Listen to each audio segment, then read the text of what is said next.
A Perfect Mistake, Chapter 17, Dry Fit. Mom hates lying. She was always pretty patient when I forgot stuff, but if I lied, it was like the apocalypse. It took a lot of talking with Dr. W for Mom to understand that lying is an impulse for me. Sometimes I forget something. Sometimes I'm confused. Sometimes a lie just pops out because I'm worried I'll get in trouble if I tell the truth, especially if I mess up. Mom's supposed to not take it personally, and I'm supposed to be honest when we talk it out. Why did you tell Dad you were going for a bike ride if you were really going to the res? Mom asks. I thought he'd say no if I told him the truth. We're rehashing yesterday's choices at Sunday brunch, which is something Mom likes to do after we've had a chance to cool down. She sent me straight to my room yesterday. Sam's father just glared at me and told Sam to get into the car. I understand, Mom says, but what if you got hurt? He's okay, Em, Cal says. You're not helping, Mom tells him. We need to know where Max is for his safety. Cal puts his hands up. You're the boss. But when she looks back at me, he winks. You're grounded for today, Mom tells me, and you owe your father an apology. I'm sorry I lied, Dad. Can I still go outside to help Cal today? Mom opens her mouth, but Dad beats her to it. You can go as far as the curb, but that's it. Mom doesn't look entirely thrilled with this amendment, but she nods. Shelly makes a face at me, and Dad says, watch it, or you're grounded too. I'm too old to be grounded. No one's too old to be grounded, Mom says. Dad laughs. Wait until you hear how much butter I used this week. Mom swats at him with the back of her hand, and we get back to trying Dad's revised savory granola flavors. His first meeting didn't go well, but he says he's not worried. He has one more group he's taking his proposal to, and he thinks they'll be a great fit. I wish I could bounce back like that, but Sam and I are stuck. Both of us are grounded, and neither of us knows what to make of the dog lady's lie. Why would she say she was at the emergency vet when she was really at home? How did she end up on Brookside Drive? I don't know, but it's all I can think about while I help Cal outside. Today, we're dry fitting the pieces for the display cases. It's bright and sunny out, even if it is a little chilly. It's September 16th, 2 weeks since Will's accident. They're supposed to wake him up this week. That's what Mom said before she left to take his parents a casserole. But what if Will doesn't wake up? What then? Hey, Leonardo da Vinci, Cal says. Penny for your thoughts? I'm surprised to find Cal next to me looking at my writer's notebook. I've been drawing the display cases as we put them together, along with a sentence about each step, like Miss Little suggested. I've even added some notes about the wood and the design. These aren't half bad, Cal says. He leans against the supervan and flips through my drawings.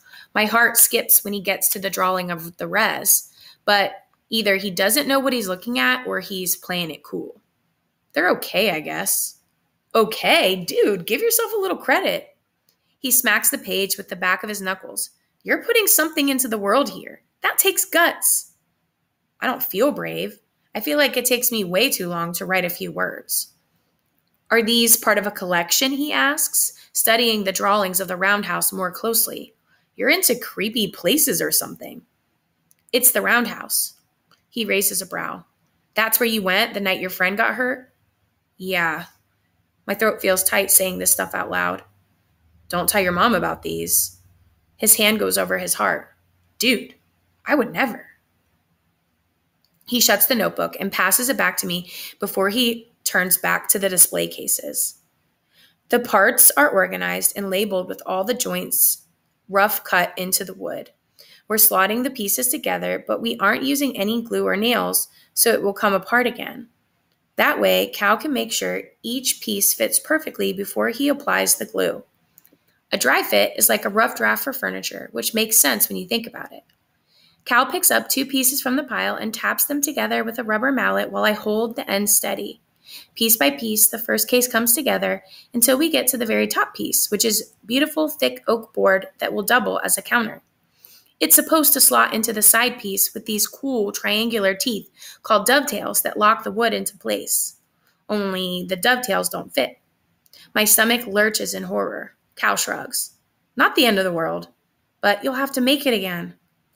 Better than finding out later when I can't change it. He's right. But I can't believe he can just wave off a big mistake like that. My skin is buzzing just from seeing those pieces of wood fail to click together.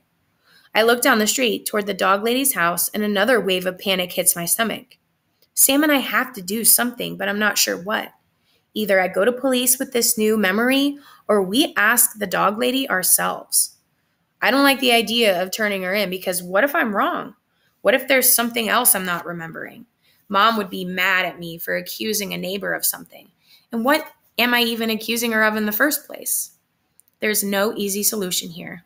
Just like with Cal's display case. I broke my first phone this summer, I blurt out.